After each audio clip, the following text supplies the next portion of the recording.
Hi, ladies. So today's topic is all about grace.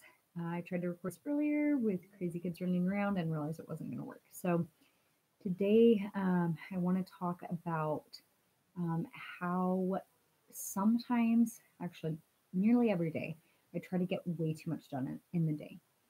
And I find that on the days that I am obsessed to finish this list, I'm obsessed to mark things off my list because doesn't that feel so good to mark things off your list?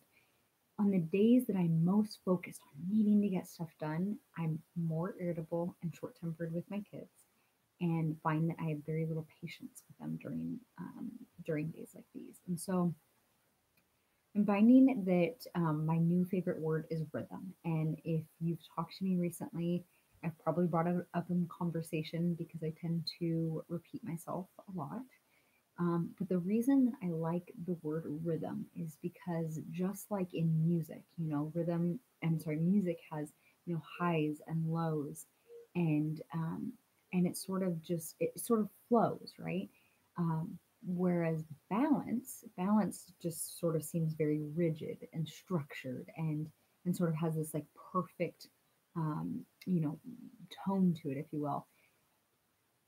Rhythm, though, the word rhythm is more forgiving and it has more grace, and again it flows with life, right? So my goal right now during this crazy season of having two babies under two, and trying to kind of work from home, and juggle all of these things, life and ministry and all of these things, my goal is to extend myself grace, to create rhythms and know that some days, I'm going to get a lot done, other days, not so much. And some days I'm going to lose my temper, and other days I'll have, a lot more patience. But I want to extend grace to myself, knowing that I'm not perfect, knowing that I'm going to fail, you know, um, but I have to have grace for myself, knowing that I can't do everything in one day. I have to have grace for my husband, knowing that when he comes from home from work, he's going to be tired too, working a long, day at work. I have to have grace for myself, knowing that I'm praying for patience. And when I snap, it doesn't mean that all hope is lost. Um, it means I have to keep on pressing in, allowing the Lord to work in and through me. Um, in Colossians, Paul talks about putting on the new man. He writes, therefore, as the elect of God, holy and beloved, put on tender mercies, kindness, humility, meekness, long suffering, bearing with one another and forgiving one another. If anyone has a complaint against another, even as Christ forgave you, so you must also do. But above all these things, put on love, which is the bond of perfection. And that's Colossians 3:12 through 14. In the New Living Translation, it reads like this: make allowance for each other's faults, show grace, show favor. Um, the whole definition of grace and favor is that it's not merited. It's something that we get not because we deserve it, right?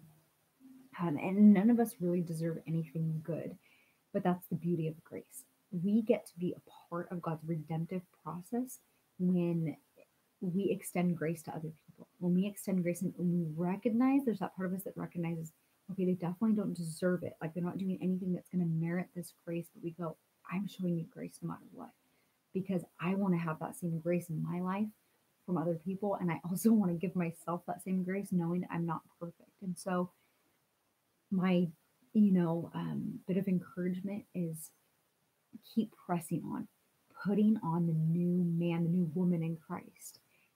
Acknowledge your failings in light of the cross and Christ's perfection, right? We look at his perfection, we go, I can't ever be perfect like you, but I seek perfection. I seek, the heavenly, realm and kingdom, knowing that one day I will be complete. One day I'll be with you and like you.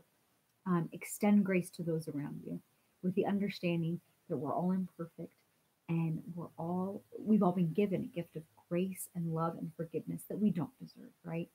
um it, Short and simple, I've been telling myself lately, that beating myself up really, that I can't do all these things, and it's true. I go, Lord, I can't do it apart from you, but I know that you enable me to do all things, you know? So I just want to keep seeking him and extending grace to